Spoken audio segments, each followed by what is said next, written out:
dhaifu. Walimuita Halima aje kuwasalimia wageni. Uso wake haukuwa na nuru.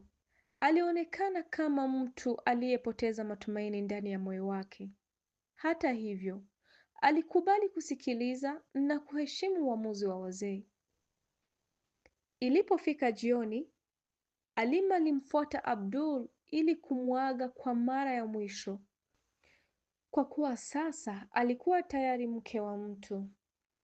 Abdul aliumia sana, machozi yalimtoka kwa wingi kama mtoto mdogo. Mungu wangu, nimekosea nini hadi wamchukue Halima kutoka kwangu bila huruma? Nitakufanya unipende. Halima aliporudi nyumbani, alimkuta mume wake akiwa amekasirika sana. Alipojaribu kumuuliza kilichomsibu, ghafla alimziba kofi na kuanguka. Utanipa kama ya kukataa upendo wangu? Halima alianza kumkumbuka sana Abdul. Alichukua picha yake na kuitazama siku nzima akiwa peke yake chumbani.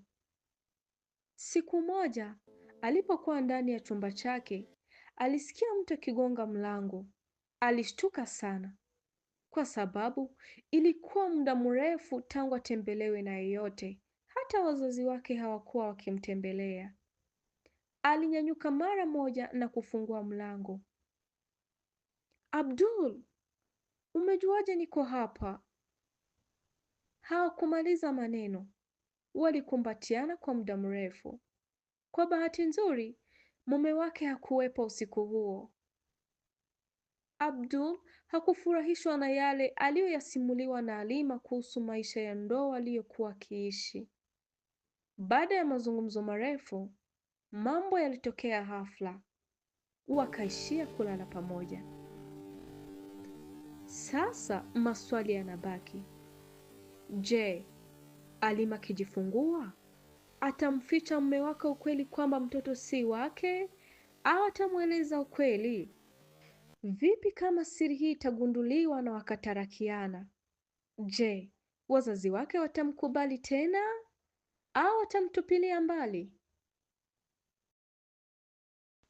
Haya mtazamaji, kazi kwako.